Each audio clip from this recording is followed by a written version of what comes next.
Well, with half the season gone, some very exciting developments in the minor division, and now as each team prepares to play the rest of the league again a second time, there's still a lot of intrigue to unfold. Hello, everyone. I am Metafiction, and I am joined, of course, by my colleague Max. Hello. It should be a pretty exciting match day. I'm already seeing some matchups that I think are going to be pretty pivotal in the title race between, I think Caps and Montreal are the two front runners, but you do have Seoul and Paris in the running as well. Without a doubt, and of course, North Shore United, who are in action right now against Capstad, certainly not to be discounted either. It's a very tight race in the table, as you see there. Only about 6 points, if my math is right, separating the top 4 teams. So, with a bunch of games still to play, there's plenty of time for things to take a very exciting turn. Should be interesting. We are now underway. It is a bit of a kit clash, unfortunately, but going right to left, I believe, is Capstad in the very deep green, and now coming left to right in the deep gray, possibly black, is North Shore United. Skovgard freeing the ball there. When you're saying like left to right, like this is something I had when I was last commentating, but is it always the direction that the ball's going, right? Like what determines left and right? Well, I mean more so in the sense of the defense starts at the team starts at the left and is attacking the right versus starting at the right, attacking the left. It's like if a team starts on the left side of the screen, I say they're going left to right. And in the meantime, as I've been distracted by this, Lewis Ashworth has just scored for Capstad, opening the scoring at 1-0 in just after 10 minutes. You could say Capstad went left to right with that goal. That was quick. Within 10 minutes, Capstad already getting off to a fiery start. This is exactly what they need for the title race. It's certainly a strong opening to today's set of matches. And it does help Capstad potentially extend that lead at the top of the table. They are currently 2 points clear of Montreal going into today's matches.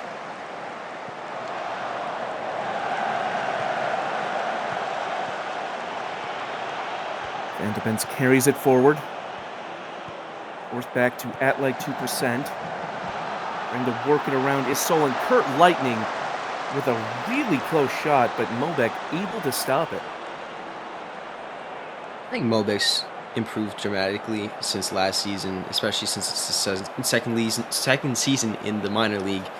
I've been very impressed with him. Sometimes it just takes a little bit of seasoning to really start bringing out the potential in a player, and it seems like we've seen that here. That's a good save that forces a corner.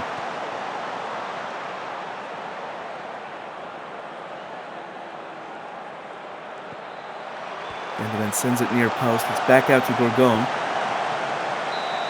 And Van de Ben's offside.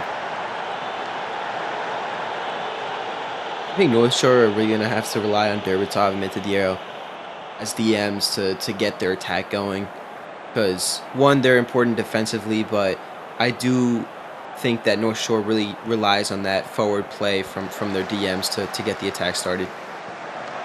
Certainly we've seen a resurgence, or perhaps just a surgence, I'm not sure if that's the right word, but in attacking play spurred on by the defensive midfield across the league in both majors and minors. Seems so often holding midfielders being one of the focal points of a team's attack.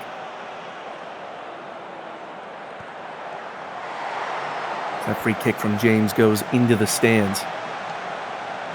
Correct me if I'm wrong, but I feel like SFV was one of the real, I guess, enforcers of that idea within the at least the major leagues for the SSL.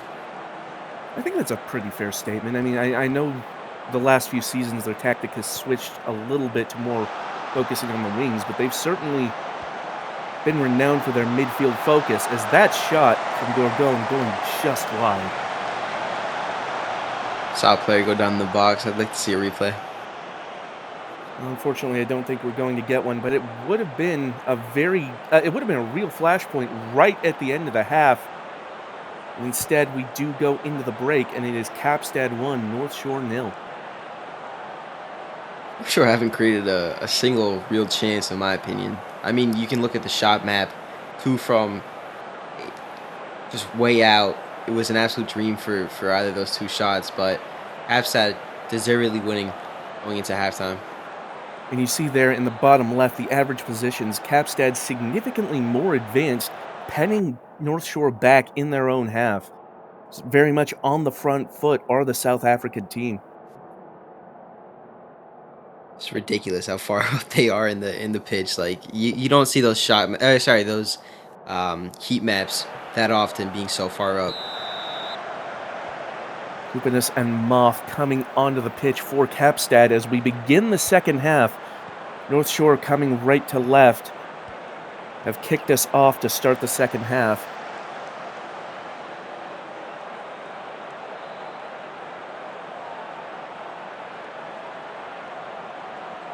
Oric with that deep throw.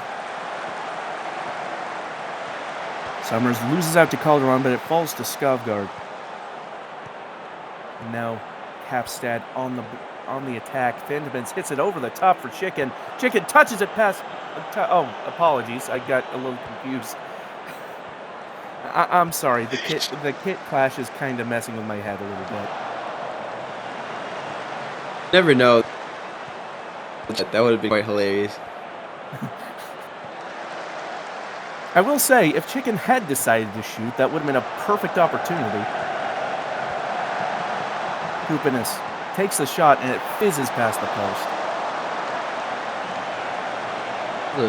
I'm surprised Kupinis didn't do more with that shot. He was kind of, I mean, he had defenders around him, but he had no one in front of him besides Mobek. Perhaps just mishitting it there. Ashworth taking the touch, and Ashworth does not make the same mistake. It's another goal for Ashworth, and Capstad up now 2-0. His 12th of the season. Ashworth's been on fire. I mean, I think that he's improved from last season to this season as well, but he's always been a great striker. Without a doubt, and an important piece for this Capstad side, as today's results so far seem to indicate. I think I was saying earlier about how Metafiction and Derbatov are going to be important for North Shore. I think it's Kupinas that misses another shot. They've been having a poor game in North Shore just as well. Hasn't been able to create much. Indeed, Capstad very much winning the midfield battle as things stand. North Shore going to have to find another way forward as Kupinas with a great sliding challenge on, I believe, on James there. Waronka now hitting it over the top. Here's Chicken, who is not on Capstad. Apologies for the mistake earlier. Lightning. Lots of bodies massing in the center there as Calderon hits it to Skovgard. And the shot from Calderon right at Mobek.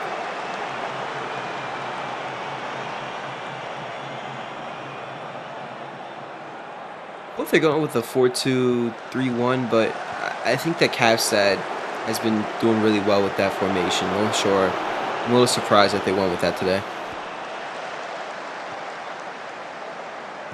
Certainly the tactic working out better for Capstad than for North Shore, as Vandemans nearly got on the end of that diagonal pass, but it was overhit perhaps, and Mobek scoops it up. North Shore running out of time if they want to try and close this gap. Going to have to get the ball forward. Derbatov, forward to Rashford III. Now Warwick making a run into the box, takes the shot, and a good save there by Jones.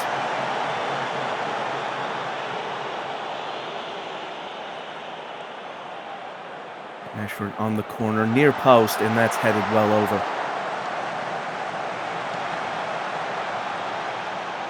One thing I've noticed, we've been seeing a lot of near-post corners over the last couple of seasons as Rashford turns and fires, and it's another corner kick. but a lot of near post corners. It is kind of a fascinating tactical convergence we're seeing. I really don't know why either. Honestly, yes, it's had some success, but not as much success as you'd think it would have if every single team's doing it. But I guess it's just kind of been the norm, and I guess some social pressures do really go into the mind of a lot of these managers. I'll be honest, it's the first time I've ever considered that tactics might be done via peer pressure, but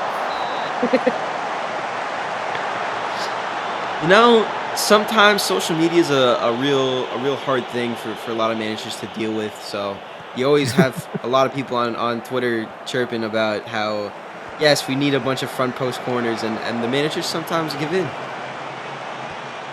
well, maybe that's the case, maybe not, but in any case, it does cry out for a little bit of variety because the flip side of that coin is that near post corners, teams tend to expect them. They're more focused on defending those.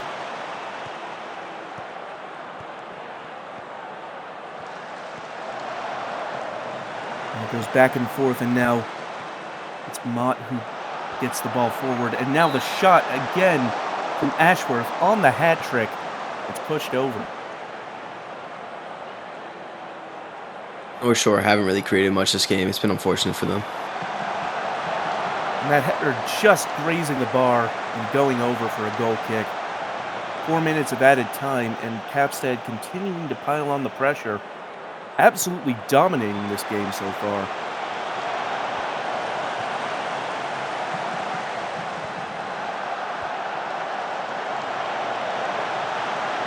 Well, finds its way to Skovgaard, but the pass intercepted by Summers. Skovgaard takes it away immediately, though. Moff trying to square it, and it falls to Kupinas.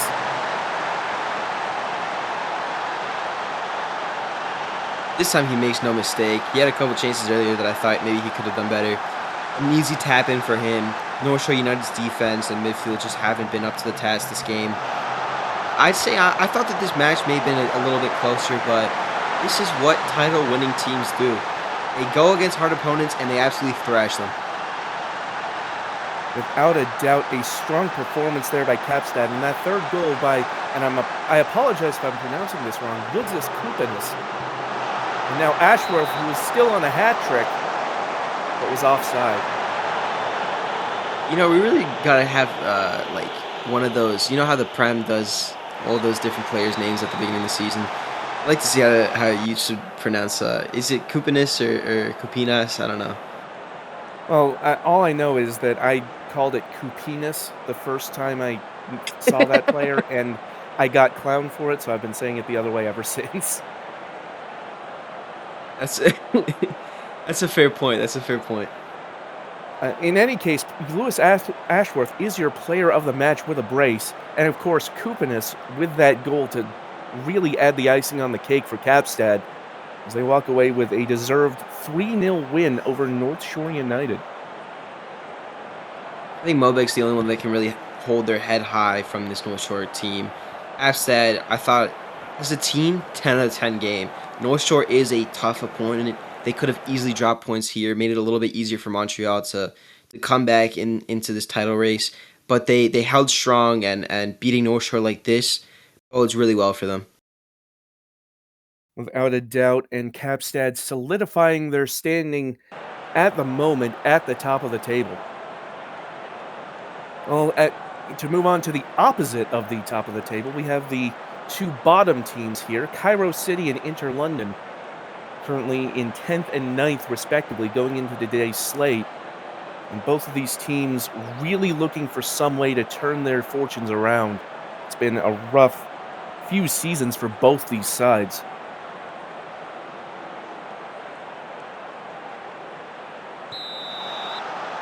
Fortunately, the kits are a little easier to tell apart this time. It's London going left to right in the blue and black, and immediately floating the ball into the box, but it's dealt with by Slothinson.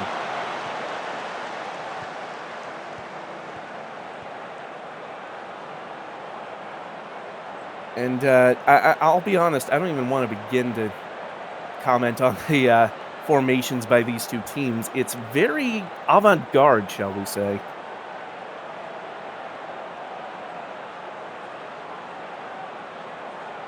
I think this is going to be an interesting matchup just because they are bottom of the table, but Inter got a very, I would say, important in terms of the title race, but also for their self-esteem tie against Montreal, where they were able to fight back from 2-0. So it should be interesting. And Tower City really need to find something this game. You know, both teams are capable of performing well on their day, but they haven't had many days. Although Malachi Sturm taking advantage of a great cross into the box, putting Cairo up 1-0. Sturm's a fantastic striker. I think probably one of the highlights of Cairo City this season and just in general, out of their whole organization. And a fantastic finish past Gunn Jr., which I still don't understand his proportions. I only just noticed that. I'm not really sure what to make of it, but I suppose it takes all kinds here in the SSL. Like 3 games that I've commentated on him, and I just still can't figure out like how he functions. Well, speaking of function, that's a very functional counterattack by Inter London immediately. It's Blackleg Sanji who is able to head it past Kanders. And just like that, we are all square once again. Sanji, who doesn't really score that many headers, was able to get up there, get it past Kanders. Fantastic goal. Credit also to the cross in from Lichtsteiner. Certainly a very, very well-timed and very well-placed delivery, making that goal possible.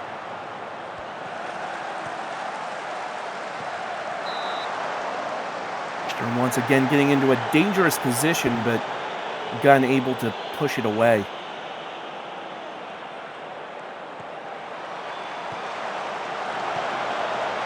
a header battle, it falls to Slakteris. How thin do you think that Gunn Jr.'s arms are? Like, is I there any measurements on that?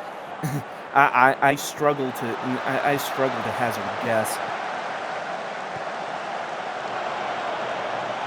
I'm not entirely convinced they are arms. They might be twigs. No, that's a good point. I wouldn't be able to argue the other way. Well, whatever the case, Inter London have placed a lot of faith in Gunn and in goal, and certainly already had a couple of good saves today. I think Narvaez is a very unsung hero for Cairo City. Apologies, who was this? Narvaez Jr. Yes. Yes, Narvaez is certainly a very talented player. Was picked up, I believe, in the season 20 draft. But that ball falls through to Sanji, who makes it a second, if VAR allows it. And the goal does stand.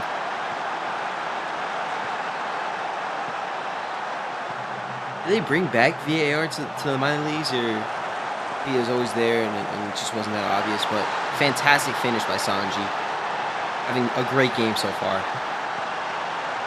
I mean, look again at the replay, timing the run just perfectly to get past Ultimus. Sanji taking that ball, getting it under control, and just firing it past Kanders. And at the break, it is Inter London 2, Cairo City 1. Don't look at the XG chart if you're a Cairo City fan. That is ridiculous. Inter London doing very, very well to be able to turn it around from 1-0 down to 2-1 up. I'm interested to see how the second half shapes out, just because you again look at the average positions. Inter London just sitting so far back down. Like, how is Sanji able to get up both of those times to score both those goals? And Cairo City, I guess, just not doing enough, even though they've had the majority of the possession and have been playing up higher. Well, that in itself might be a bit of a clue. You see, there on that second goal, as Gastone Poggio makes their way onto the pitch for London, Hollywood in a completely different division. But you saw there that Cairo were so high up, but high lines are historically vulnerable to counterattacks, and we saw there on that second goal by Sanji was more or less on that fast break goal in that sort of situation where it was Sanji trying to make a run at the back line. That sort of ended up as leading a wide chasm in between the back line and the goal. You do have to wonder why Ultimates didn't use some dark magic to pull back Sanji, but I agree with your Unfortunately, analysis. unfortunately, I think in the rulebook they outlawed blood curses, so that has been a bit of a nerf to Ultimus' power this season. You have to petition this. This can't stand. Well, Amore Delo, as we were talking, dribbling along the end line, and quite frankly, a circus goal. But Cairo City have equalized through some excellent dribbling there by Amore Delo. He gets past Kane. He's able to get past Gunn Jr. What a weird goal, but what a fantastic finish by Delo doing it all himself. Some incredible individual prowess there by Delo, and it's good enough to get Cairo City back on level terms. And that was a near miss, but the London player's offside regardless. Very nearly had another instant reply.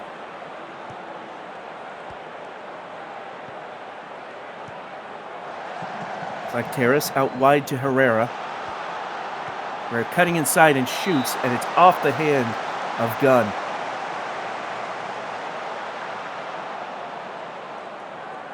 We can't call his arms arms. Would we be able to call his hands hands? Oh, important questions. I feel like that's reaching a little bit of a philosophical level that we aren't really equipped to deal with. That's a very good point.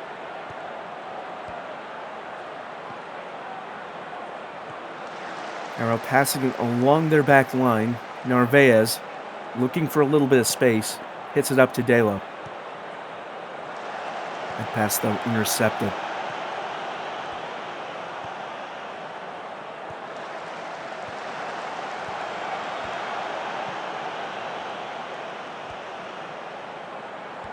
Herrera nearly getting that pass, but instead it's Davidovic carrying it forward for London, past the back line, and Kanders holds on to it.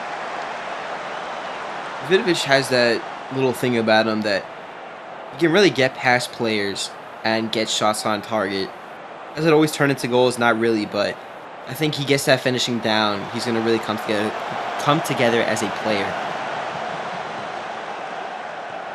That's one of the main draws of this minor league system, being able to develop in a situation that allows a little bit more freedom to do so. Certainly a lot of these players are going to make the jump later in their careers to the majors and be all the better for it.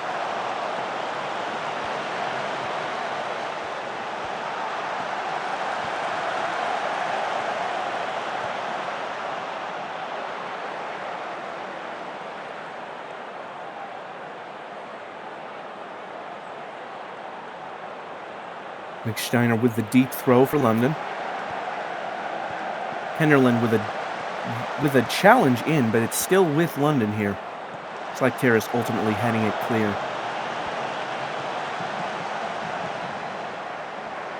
Now Waynes crosses in, and Lichtsteiner with the header, but not enough velocity on it to trouble Kanders. Kanders is not having the best game, but I still rate them as a goalkeeper. Even though they're pretty short in stature, I think it's still a fantastic goalkeeper for the Cairo City of infrastructure that they have. And I'm interested to see when they're going to make the jump. Certainly a lot of exciting prospects on both sides. And it'll be very exciting to see these players continue to develop and eventually make their mark on the majors later on. Cross in, headed away by Lichtsteiner. Delo into Slack Terrace, who's just barely misses the shot. Like Terrace has to do better there. That was a great opportunity for Cairo to go 3-2 up. Ball falls back to Narvaez. Past Francis and tries to cross in. It's rebuffed. Cairo still in possession though. Narvaez.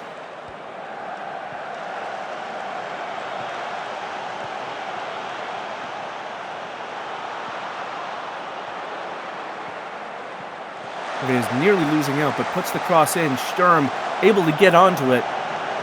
Forced out wide, though. And it looked like Kenderlin went down in the box, but no foul was called. And now Slothinson whistled for a foul, giving London a free kick. It was a different free kick. I'd want to see a replay of that. And Pisley Bear has just put London in the lead late on. I think Inter London are a little bit lucky. I wanted to see that foul, or that challenge in the box replayed, but a great header by Pisley Bear. I'm not too sure who kept it alive. Was that Waynes or Sioman? It was kind of hard to tell from that angle. I think it might have been Waynes, but I could be wrong. And now Cairo finding themselves down a goal and not a lot of time to respond.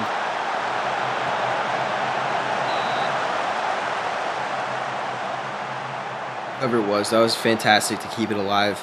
Get it to Pisley Bear. And a great header. Another series of corners here for Cairo as they look for another equalizer.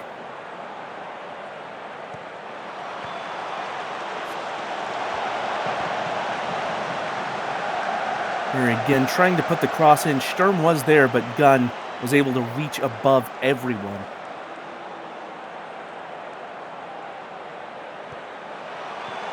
And that one very nearly headed in by Sturm, but once again, Gunn quick to it. Are doing well not to give up. I'd say. A little bit of that Western style.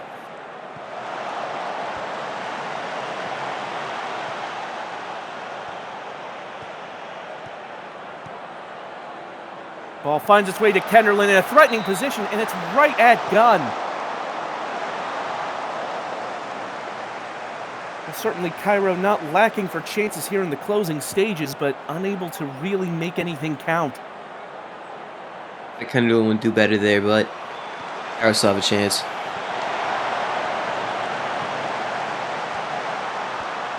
Snezhevna, I think that's how you pronounce that. Apologies if I'm wrong, again. Say that 3 times fast.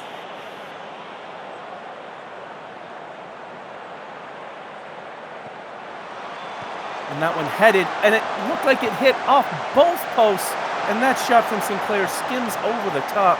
Cairo have hit basically every part of the goal in the last few minutes, except the net. They've hit Canders a couple of times, too.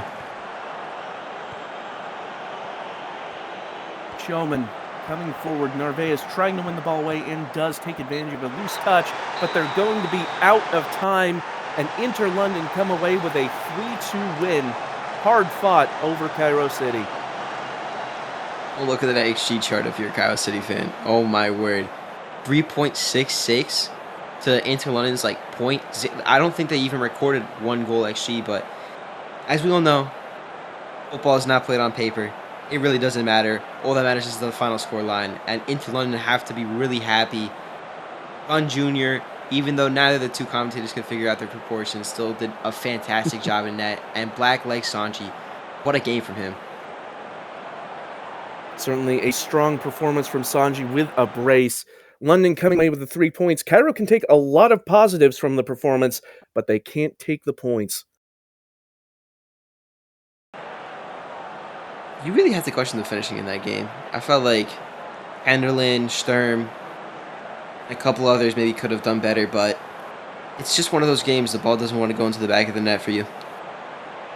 As a Tottenham Hotspur fan, I am all too familiar with those sorts of games. Real. For our next match, we move on to Hungary, where Rapid Magyar take on AS Paris.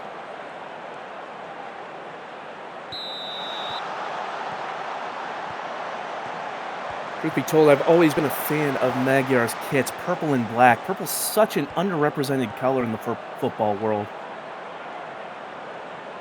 Purple is a very nice color to see. I mean, I think in the olden times it was like supposed to be super rare and only the richest could wear it, so I guess Magyar kind of showing off a little bit of their rich history. Certainly Certainly, I believe purple dyes are also very much more expensive, as you said. So, which is Yeah, why you don't see a lot of national flags as well with purple on them,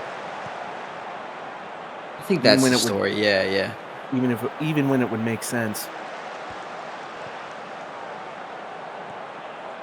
Purple's still a very underrated color, though. I think.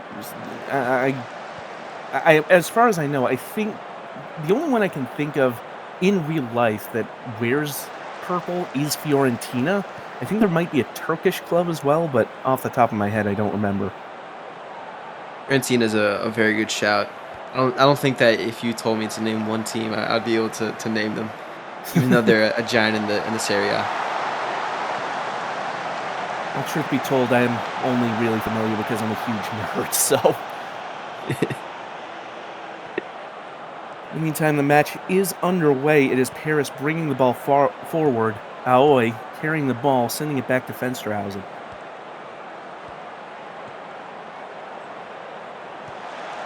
Headed down for Dybala. Nearly had the beat of Stanton. It's back to Aoi.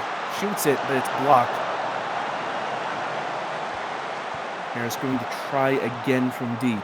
Here's McFootcakes. Over the top and headed on by Burson, but Bunsen, excuse me. I don't know where Burson came from. But Ron Wintz has scored for Paris. My mouth just dropped. What a goal by Wins. Holy. Look at that again. I don't even have to say that much. What a goal by Wins. An absolute laser of a shot skidding into the opposite bottom corner. And It's with like a a series great, of perfect events. it did pretty much have to unfold exactly like that for Paris to score there, but score they have. And now they come forward again. Dybala trying to square it to Bradford. Lizard puts the cross in. Headed up around in the box, and Lax able to hold on to it.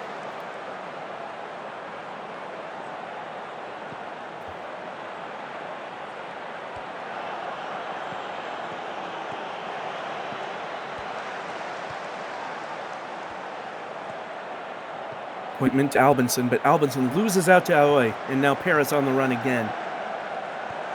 Lizard. Through ball to Wentz, and it's another goal for Wentz.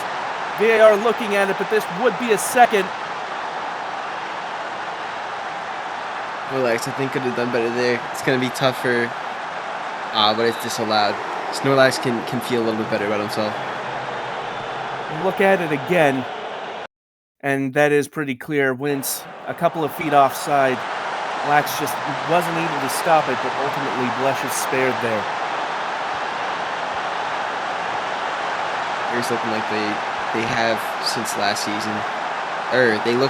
They're looking like they're still the team from last season, even though I think they've dropped off a little bit. Bradford fires that into the side netting, and certainly still a team to be reckoned with in this minor division. Only 6 points off the top, which at this stage in the season is not insurmountable. But the Capside's playing. It's going to be a tough task. Bradford puts the cross in, opposite post. Dybala heads it right at Lax.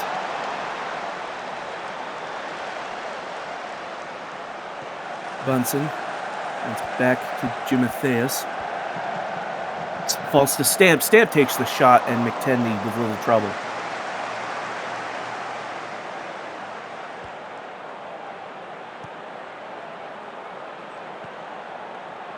Gross switching play for Lizard, who now runs down the wing. Stinson in pursuit. Cuts inside the box and fires, and it's just blocked wide.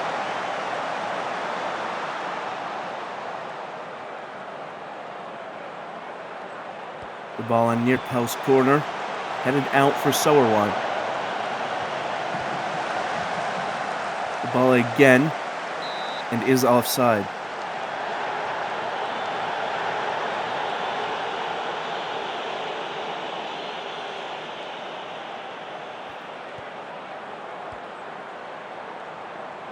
Well, it's been all Paris so far, but only one goal between these teams at the moment.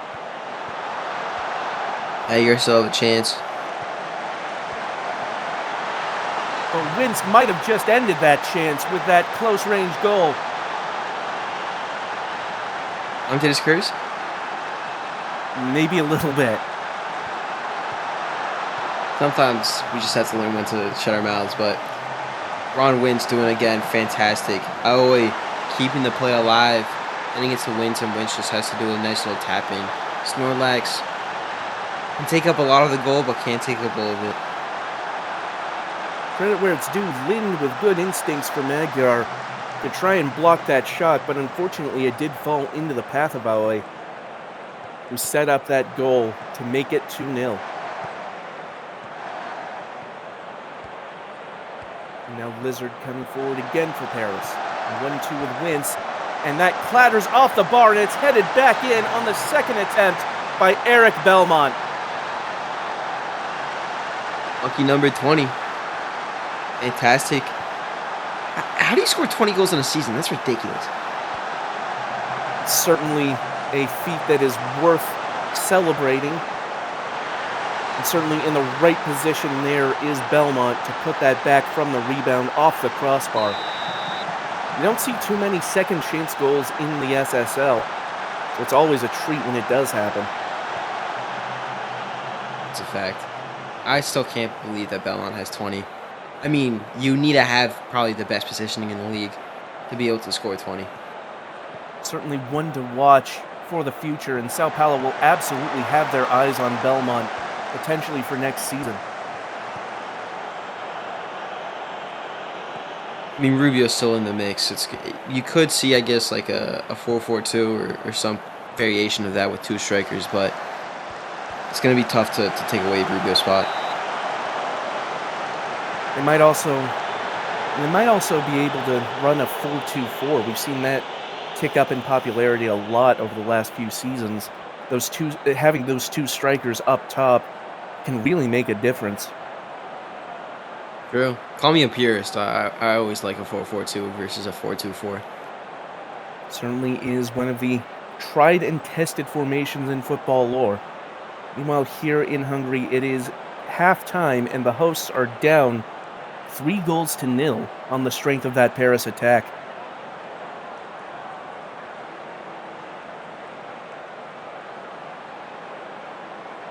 Paris have absolutely peppered the Magyar goal with shots.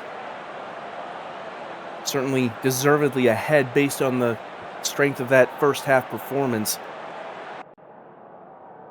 Did Magyar even get like a shot on target? I really can't remember. It's been really unfortunate for them. Certainly a lot to improve on for Magyar going forward. Second half is underway. Paris will start us off as Bradford tries to make a run, but Bunsen there to take advantage. And then you see confirmation, Magyar have had a shot on target.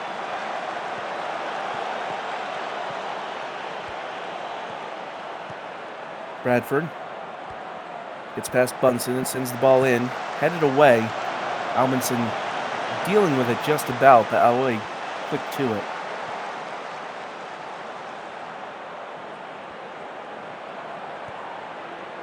Lizard taking the touch and fires into the side netting.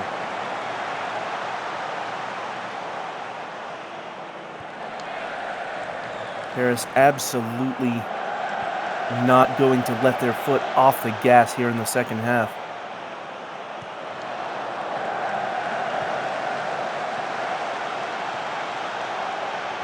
Max, we were talking earlier about expansion, the fact that we are going to have 2 new organizations in the SSL starting next season, even though we've just had another round of expansion. Well, never mind that for now. It's disappointment getting into the box, winning the ball, and has potentially won a penalty here. Disappointment looks hurt. I don't know what's going on there. Yeah, that's a pretty clear pen in my opinion.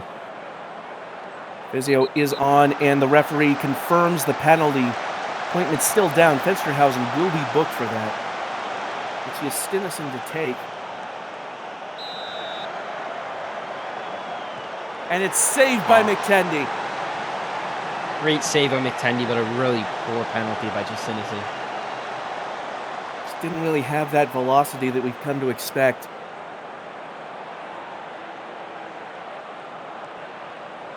Bunsen now with a corner for Magyar. I'm surprised Justinison didn't do better. I think it's just confidence issues. Doug takes that shot and it goes wide for a goal kick. As I was attempting to say earlier before that highlight happened, certainly exciting times as we have another round of expansion coming soon. How do you think those new teams will fare? Like, what makes this round different from this most recent round, in your opinion? I mean, no offense to the two expansion teams right now, but neither I'd say has really knocked my socks off in terms of like winning a title or even really competing for one within their opening two first seasons. I don't see it being all that different for expansion teams this time around because it takes a while to get everything sorted out. They're going to rely heavily on a lot of young players coming in from the next couple of draft classes. I don't think Magyar is any different or Krungtap. But what a goal by Leandro Dybala. Indeed, as we were talking, Dybala scoring another one for Paris, and it's a well-worked goal as well.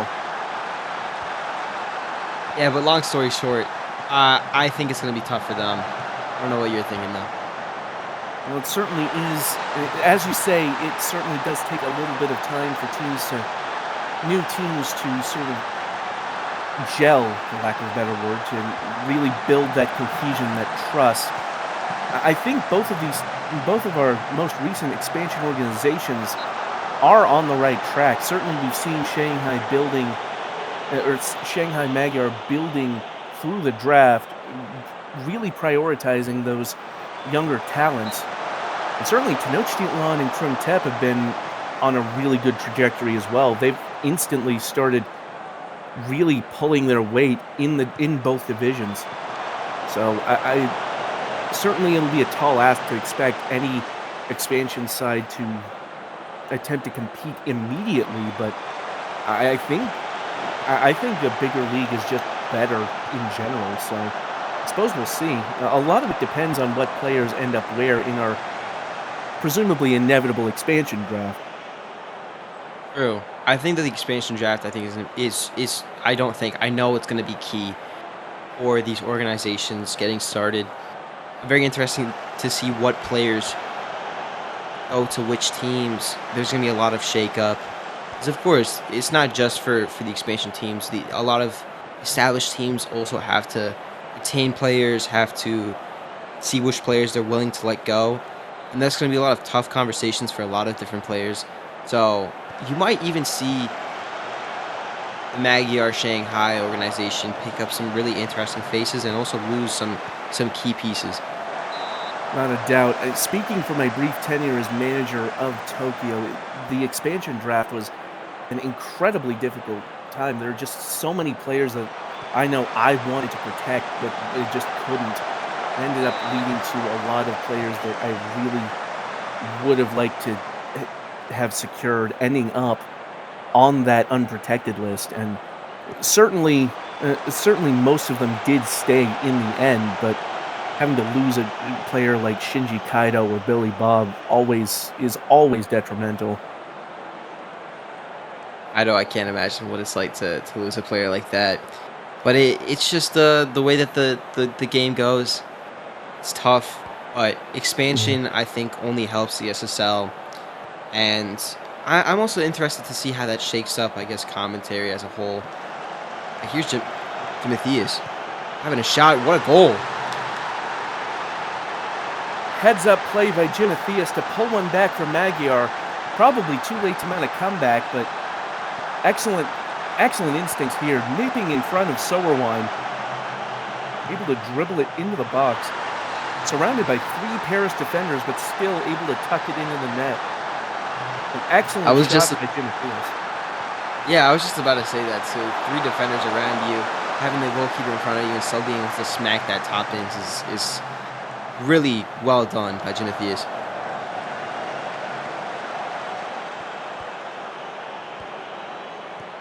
I'm winding down in this one. Paris have it well in hand, that goal notwithstanding. Albinson, though, coming forward. Magyar looking to at least make it a little more respectable. But Paris now come forward in their end.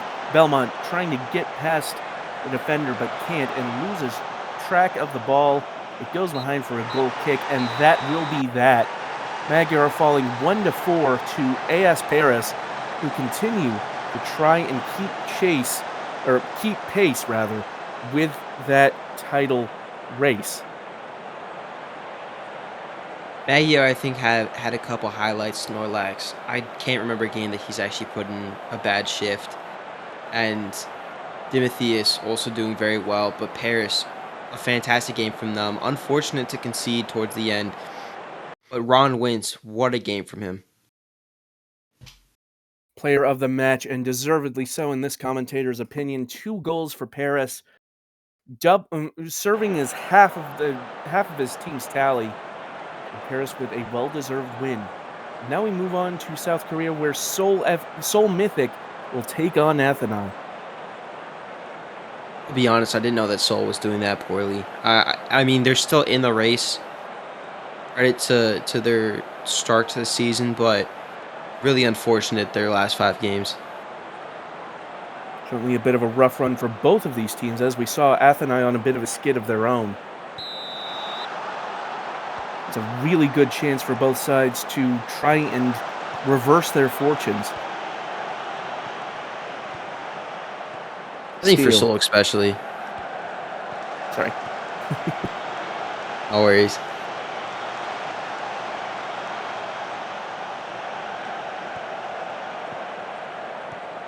Staying with the through ball to Hyung-min, and Hyung-min shoots it right at the keeper, Satoshi. That was offside anyway, it looks like.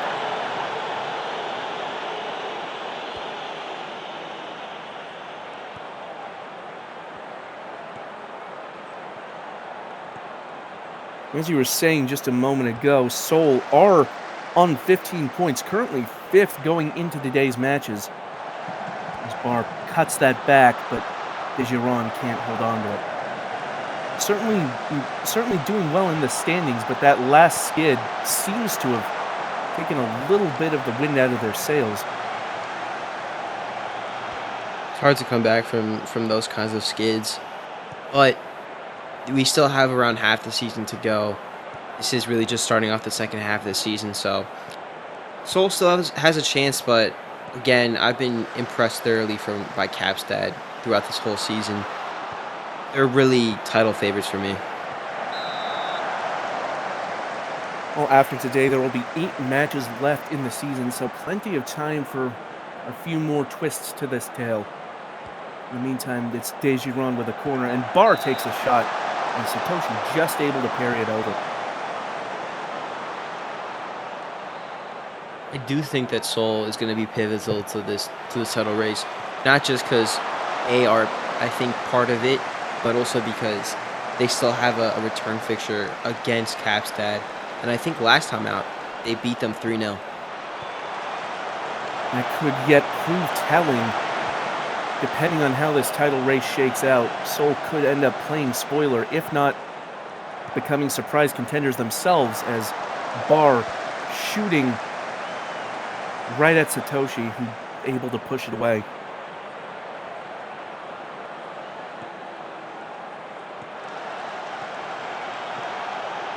Steele forced onto the side for Athena, trying to carry that away from the box. Now does have a corner.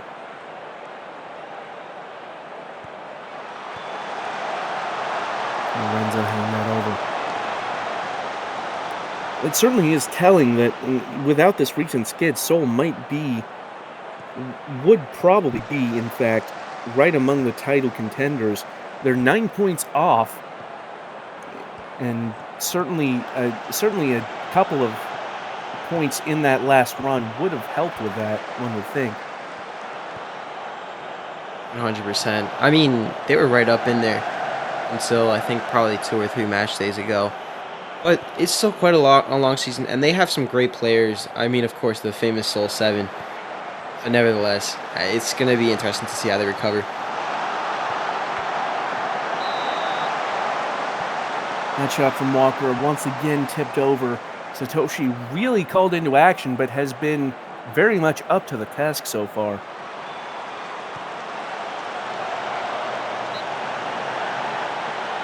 Satoshi bouncing back from that Leg 2 performance against, who was it against? Bad due diligence for me.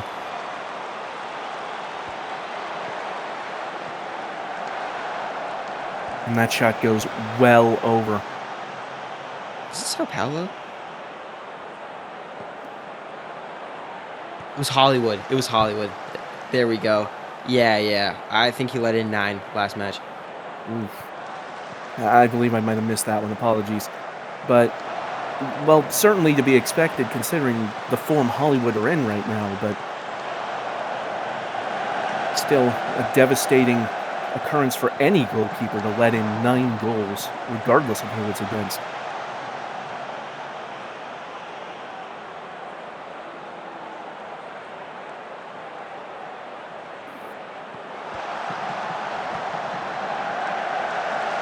And again, Satoshi able to claim it out of the air. And that cross, I believe, from Salazar was trying to find a fellow Seoul Mythic player, but ultimately unable to.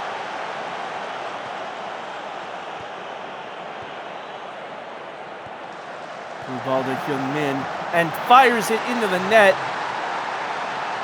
VAR consulted. Was that offside? I think it may have just been. Oh, wow. The goal will stand. Let's look at it again. It had to have been very tight. You see there Hyun-min just ducking past Schweinsteiger, getting into just enough space. And here is the crucial replay. And it is a very close thing, but Hyun-min just onside. I don't know. Maybe just a foot over, but I think Seoul got away with that one right there. Satoshi, unfortunate not to keep their clean sheet, but just fantastic football from Seoul. And an expertly timed run. And that is enough to put Seoul in the lead, although that mistake very nearly cost them. I believe Aspi tried to clear it, but Steele was there to pounce on it. Couldn't quite get it on target, though.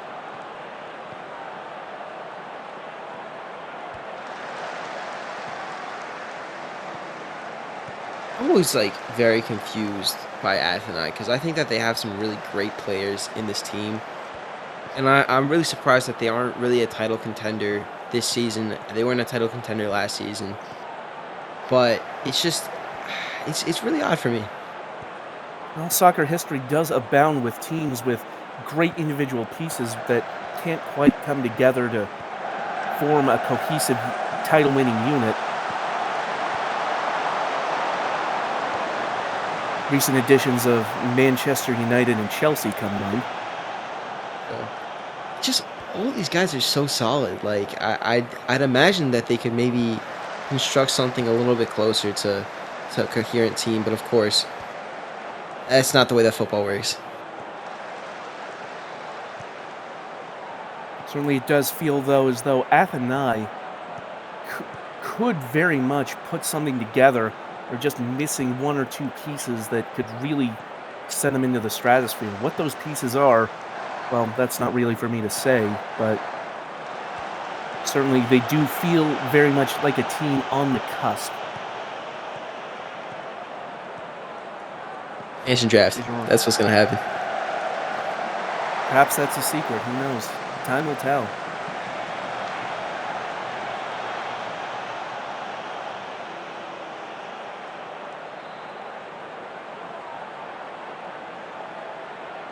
I do get a bit of a feeling from Athenai, as I did Hollywood a few seasons ago, where it felt like they had a lot of exciting pieces, but for whatever reason, just weren't able to really make anything of it, for lack of a better way of putting it. Certainly that'll come with time, as a lot of these players are still quite young. And a lot of them will end up contributing, I'm sure, for Buenos Aires in the future.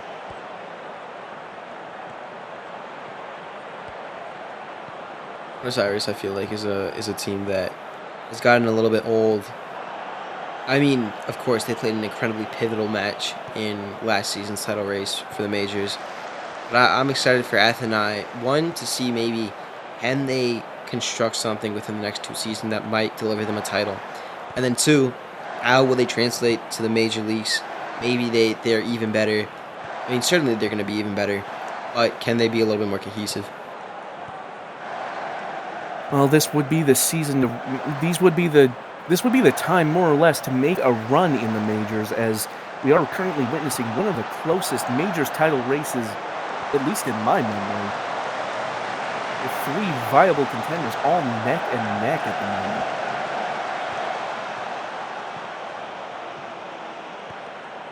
Returning to this match, though, it's Panda who fires, and it's palmed onto the bar and behind. Salazar will deliver the corner. And it's headed away, and Kawasaki able to get to it. The pass intercepted, though, by Panda.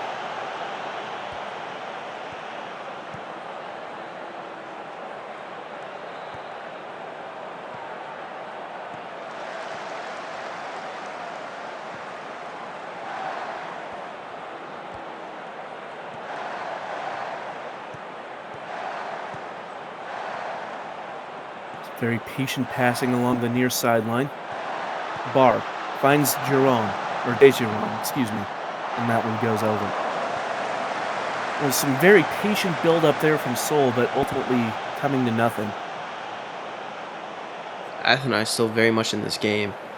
The 1-goal deficit isn't too hard to come back from. Seoul has been like a very tight, condensed team that really know how to play football.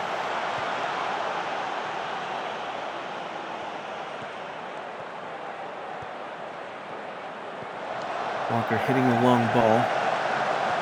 In a header battle, it's ultimately fallen back to Stain.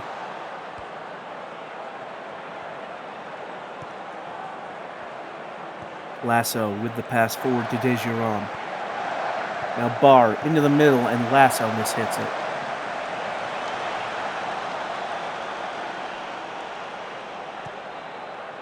Only about a minute left of added time before the half. Atheni looked like they were onto something with that quick sequence of passes, but instead it's Seoul coming back the other way. Dejiron to the end line, crosses in. That's headed clear, but Salazar still with it. Walker forced out of the box by the pressure from Lorenzo. And that one nearly skidding past Satoshi, but able to get down to stop it.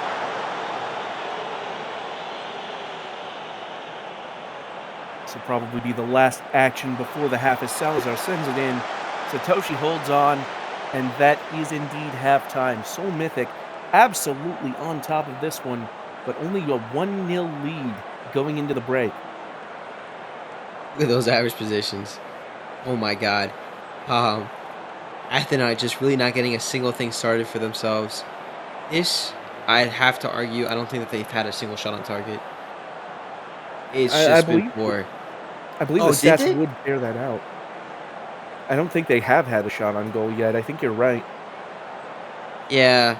Satoshi, I called for it last season. He deserves a statue outside of the stadium. I think probably one of the better goalkeepers in the minor leagues. I mean, it put him with a defense that maybe can defend a little bit better. I think that easily Golden Glove. It would seem that Satoshi certainly has a bright future ahead. Simmons and Jenkins making their way onto the pitch for Seoul as this second half gets underway. One thing that stuck out to me was that average positions, as you pointed out. It makes me think that maybe Atheni might have a little bit more joy if they could switch to a counter-attacking style. Maybe take advantage of these gaps that Seoul is leaving at the back. For the moment, it's Panda crossing it, and it's sent into the air. think it's really hard for a team to kind of construct themselves with counterattacking in mind, because once you, I guess, begin to think a little bit more defensively, it's really hard to try to shape out of that defensive mindset and go attacking the next game.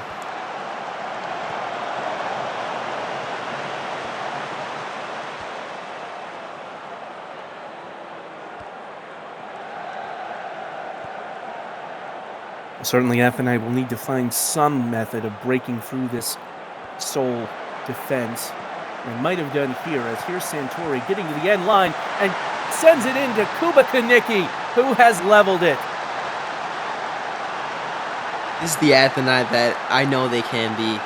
Fantastic from them. Playing just around Criminal to Santori, and then Santori playing a perfect pass to Kaniki to be able to tap past Osprey. And just like that, we are all square. Seoul 1, Athens 1.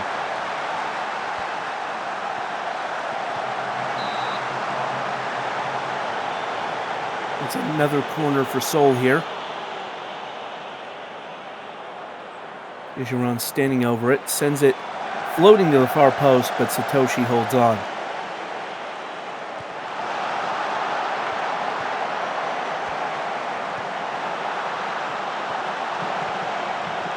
Ijiron, and that one deflected behind by Rivers. Correct me if I'm wrong, but Daehee and Kawasaki both made minor league team of the season this year, right? I believe that's the case. I could be mistaken, though. I think Kawasaki, he's been I think just around as good as last season. Daehee, I think, maybe dropped off a tiny little bit, but still two fantastic players.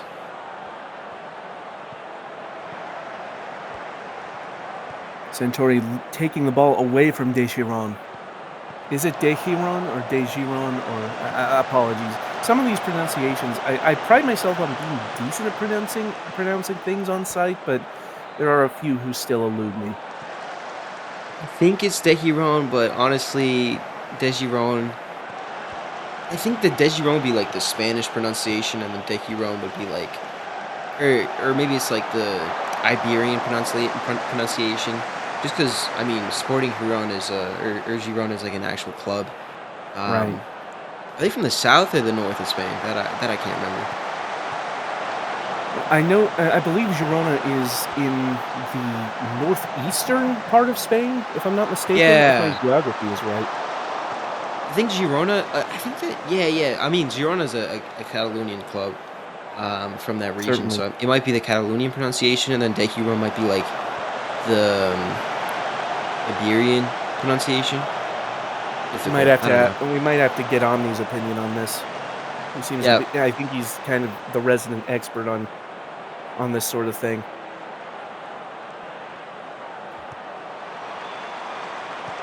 In the meantime, that corner headed away. It falls to Hyun-min. Puts the cross back into the box, and Panda's header harmlessly into the hands of Satoshi. I think building off of what you were saying, if Athens can hold on to a draw here, I think it seems like Satoshi should be your player of the match just based on this performance. That's my opinion, though.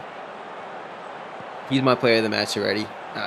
He doesn't really have to do that much more. I think that even conceding another goal still puts him far and above any other player that I've seen. He's been fantastic as a goalkeeper, and honestly, the first goal, I wouldn't put too much blame on him. Certainly been under fire for most of this match and might be coming forward again. But Athens able to win the ball away, and now Kaniki hitting it wide. This Steele trying to get around Stain, and does end up winning the corner kick.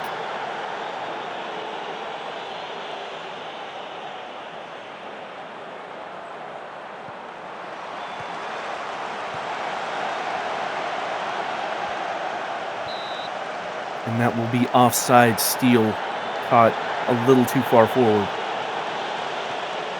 My favorite version of Steele is when he's injured. Very few players that are better than when they're injured than Steele. I was going to say, I wasn't sure what you meant by that.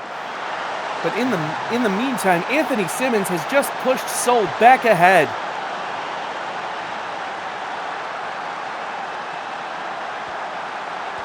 Oh, Satoshi, I'm so sorry. I think I may have cursed him a little bit. I think Well, we both did. That's not really his. Criminal, I think, could have gotten up there. That's him losing that header, and Satoshi has to. If he was to make that save, I think it probably would have been the save of the season. Well, whoever's fault it was, it is a goal to Seoul. And Seoul now lead 2-1 over Athenai with less than 15 to play.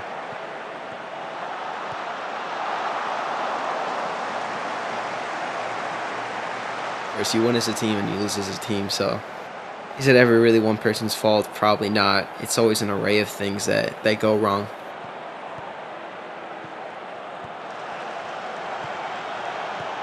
So coming forward again off that interception.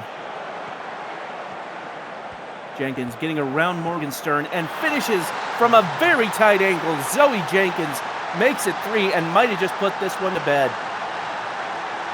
I think certainly put it to bed. Athenai are going to have a really hard time to come back from 2 goals down. Again, I think that their defense just letting them down a little bit. Morgenstern not being able to close at Jenkins. And then Satoshi, I think this time losing out on his near post. Probably not doing the best.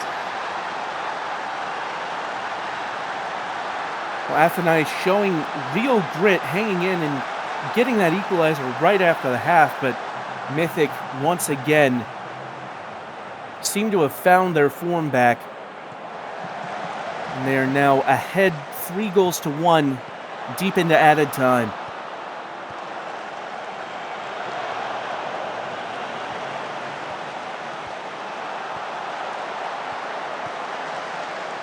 Ball goes all the way back to Asprey in goal. Seoul know they've got this one just about in the bag. Don't need to do anything reckless. The ball is switched over to Jenkins. He gets around Papopoulos. And the referee has given a penalty here, saying Jenkins went down in the box, brought down potentially by Papopoulos. It's going to be a really harsh penalty. Yeah, correct decision. And that is it. The final whistle blows here in Seoul, and the hosts have come away with a 3-1 win over Athenai. Satoshi is still your player of the match for Athenai after a spirited performance in goal, unfortunately on the losing side of this one. I think Satoshi was still very good this game. Maybe the last goal he could have done better. Losing at your near post is never a good look. But still really good. I really want to see how many shots he faced this game. And not a lot, but not really any other highlights on this Athenai team. I think a very poor performance for maybe everyone besides, I think it was Kaniki. Well, confirmation then, Seoul Mythic with 3 points on the day. That'll do a world of good getting them back into this title chase. And now, if I'm not mistaken, we move on to our final match of the day, which sees Montreal United hosting Krungtep. This is an important match. Krungtep looking a lot better than they were at the beginning of the season. I'll give them a little bit more credit than I've been giving. I mean, 6th place is very respectable for them, and let's see if they're able to get a win out of this and still stay, I guess. I mean, they're not that far off from 1st place, I'd say. Certainly in that in touching distance, one would say they're level on 15 points with Seoul, only behind Seoul on goal difference. Or at least they were level with Seoul going into today's matches. Of course, it sort of depends how this match shakes out, whether they still are. As for Montreal, only 2 points behind league leaders Kapstad. We're going to be looking at this as a real test. They're certainly going to need to win, considering Kapstad won their match earlier today. In the moment, it was blocked and sent away. Saran Setsural couldn't quite hold on to it. Montreal, I think they haven't been looking that great recently, losing 3 times against Capstad within the matter of 5 games is, or to say the least, they tie when they were 2-0 up against Inter London. All credit to Inter London, a really tough battle from them, but just I haven't been too impressed with them lately. And Capstad, I'd say, is everything the opposite that Montreal are right now. They've been immensely solid. Well, it is much a mental game as it is physical, and certainly with the wrong mindset, that will really hamper your title ambitions, no matter what team you're playing. For the moment, though, Montreal with the corner kick, Skavgard sent it in, and it was headed back out. Xavier with that pass immediately intercepted by Al-Kazmi.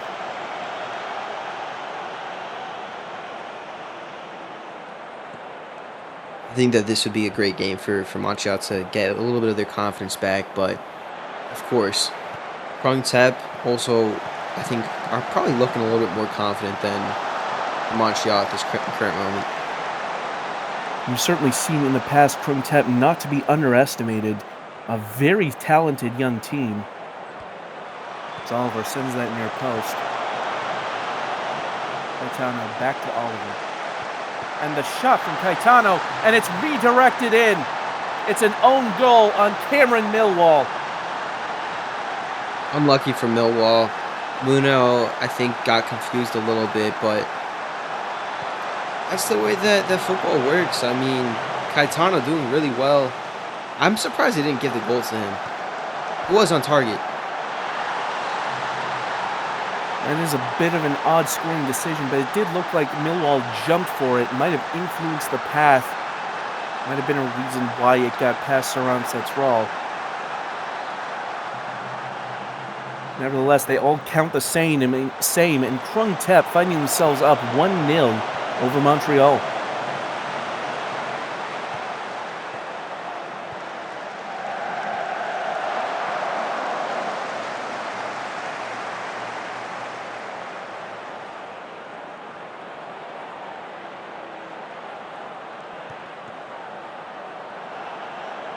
Big boy. McGarry. Oh my word. I'm not sure if I'm seeing things, but has McGarry put on a few pounds since the last time we witnessed them? Not in a derogatory sense, just seems to have grown in stature or something. I think he's gotten a little bit thicker in all places. In terms of height and weight. Well, certainly a plus in a physical game like soccer. I don't remember them being quite that big when they played for Cairo, though. Sometimes you put on it, like, Burger King's just a little bit too good, you know? Well, in any case, it is a sustained period of pressure here for Montreal, who are looking to try and get themselves back into level terms. And ultimately rebuffed. And now here comes Roger. Clark puts the challenge in, but Roger's still with it. Does lose out now, though.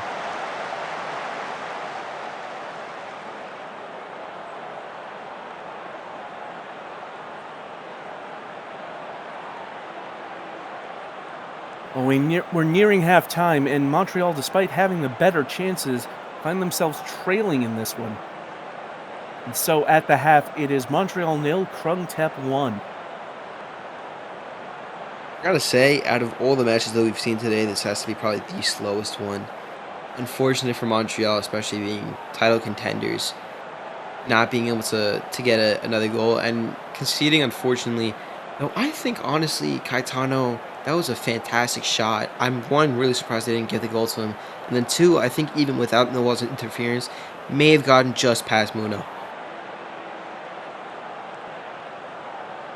Now, as I said, they all count the same, and despite Montreal having almost double the XG of Tep, it is the Thai side who find themselves in the lead going into the last 45, and certainly not without a strong performance there by Patrick Kerrigan so far, having to save a decent number of shots.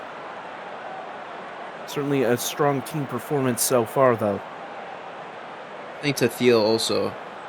They don't have a green rating next to them, but have been very solid defensively. And can't forget the big boy McGarry. Without a doubt, a very strong defensive showing so far.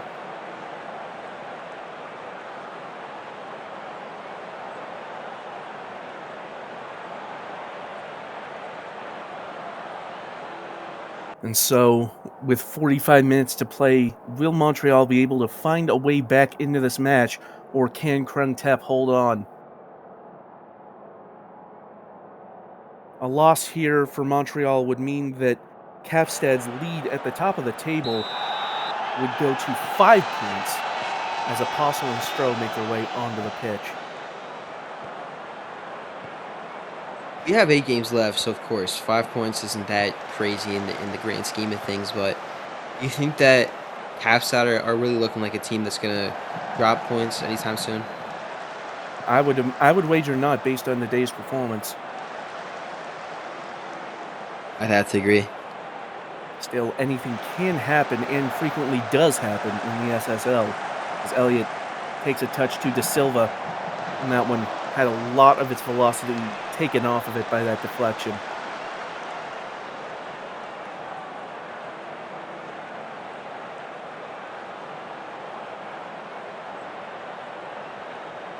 Cart now with the throw-in. Mizukana, and the touch for Power puts it into a good position, but can't quite make it count. Looking at those average position charts, I know that we can't see them right now.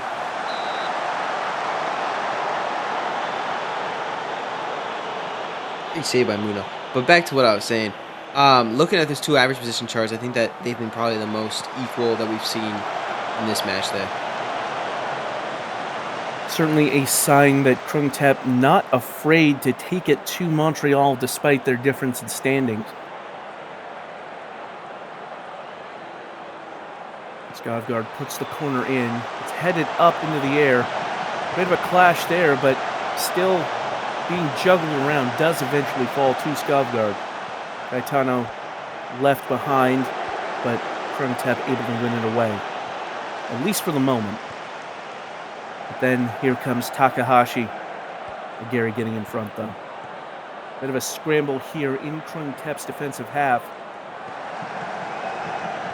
Montreal trying again, this time the cross to Maggie Sinclair.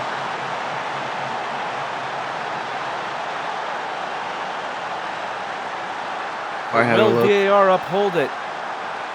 The answer is no. It will not stand.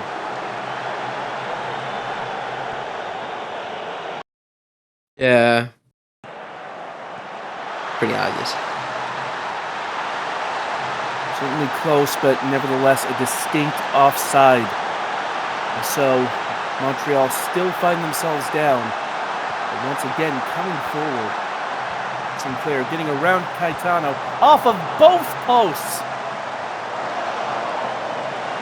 Looks just like we saw in the Cairo game, the shot caroming off of one post and then the other.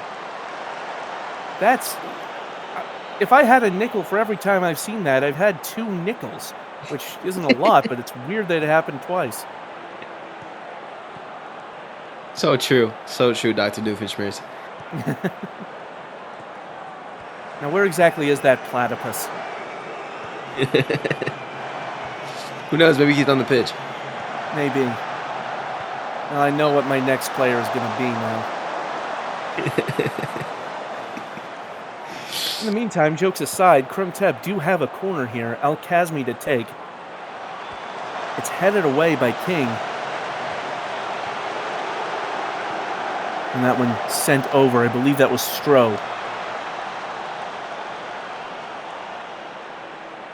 Montreal has had like a couple clear chances, but Krung-Tep, I think, have been very good this game. They certainly seem to have picked it up in the second half and have really started coming onto the front foot here as De Silva weaves through the box, and that's kick saved onto the post by Saran Setral. Luna's the only reason that Montreal is still in this game.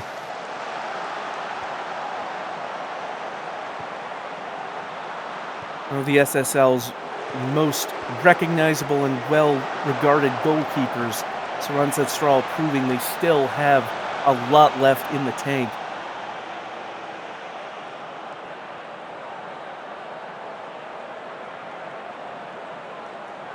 With time ticking down, Montreal might be on the losing end of this one if they can't get anything together.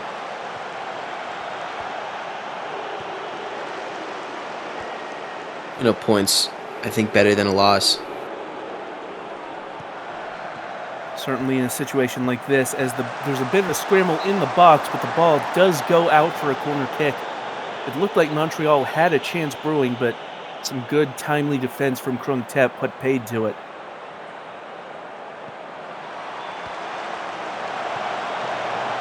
And Caetano heading that one out of danger.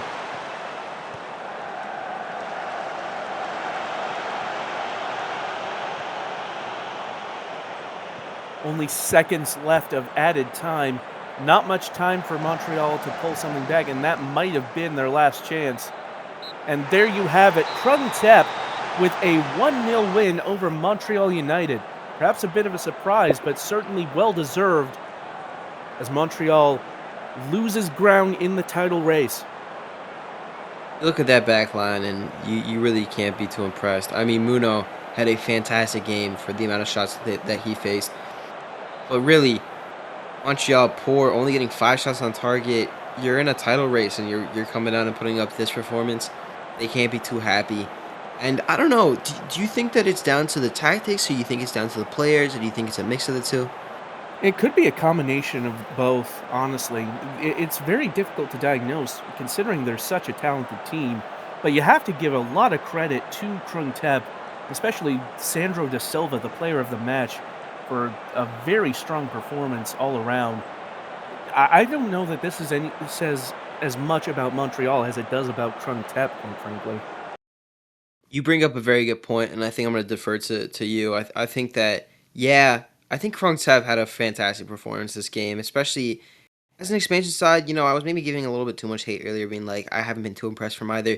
I think Krung Tep is probably the one that the out of the two expansion teams, and then you're also considering majors and minors, they for sure impressed me the most. Shanghai has been very impressive in the cup, but in the league, I think that Krung Tep takes it. Well, there you see the results from today's slate of matches, and of course, what that does to the table. Capstad now, by virtue of Montreal's loss and their victory over North Shore, have now pulled 5 points clear, starting to put some daylight between themselves and the rest of the table. We'll have to see whether that continues to be the case. What stood out to you from today's match day, Max? Capstad, their dominant performance, 3-0 against North Shore, which aren't a bad team whatsoever.